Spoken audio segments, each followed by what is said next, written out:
Benny Kaharman, anggota Komisi 3 DPR RI dari fraksi Partai Demokrat, menyarankan agar Kapolri Jenderal Polisi Sigit Prabowo dinonaktifkan pada Senin 22 Agustus. Hal ini diungkapkannya dalam rapat dengar pendapat bersama Kompolnas, Komnas HAM, dan LPSK terkait kasus pembunuhan Brigadir Nofriansyah Yosua Huta Barat alias Brigadir J. Menurut Benny, kasus pembunuhan Brigadir J yang menyeret nama Irjen Ferdisambo ini seharusnya diambil alih oleh Kemenko Polhukam yang dipimpin oleh Mahfud MD. Benny mengatakan alasannya karena agar penanganan kasus ini bisa lebih objektif dan transparan, sehingga ia meminta agar Kapolri Jenderal Polisi Sigit Prabowo dinonaktifkan sementara dari kasus tersebut. Menurutnya pengambil alihan ini dilatar belakangi karena masyarakat telah dibohongi oleh Polri dalam pengusutan kasus pembunuhan Brigadir J. Misalnya soal keterangan pers yang diungkap pertama kali adalah kejadian baku tembak antara Brigadir J dengan Baradae alias Richard Eliezer. Namun setelah didalami lebih jauh karena dirasa ada beberapa kejanggalan, Polri kemudian membentuk tim khusus dan menemukan perbedaan dalam kasus pembunuhan. Benny menerangkan publik tak percaya dengan polisi karena merasa dibohongi dengan pernyataan soal kematian Brigadir J. Diketahui sebelumnya muncul skenario adanya baku tembak karena Brigadir J diduga melecehkan istri Irjen Ferdisambo.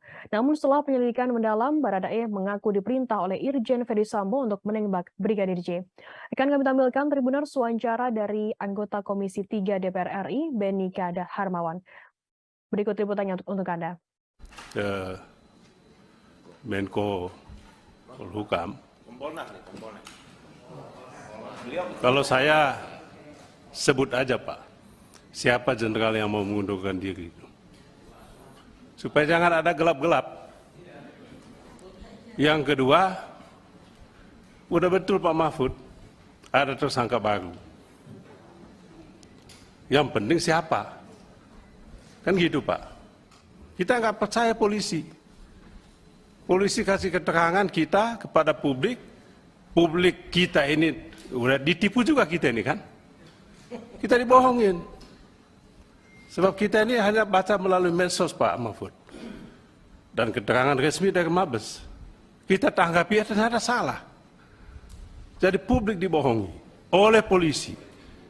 Maka mestinya Kapolri diberhentikan sementara. Diambil alih oleh Menko Polhukam untuk menangani kasus ini supaya objektif dan transparan.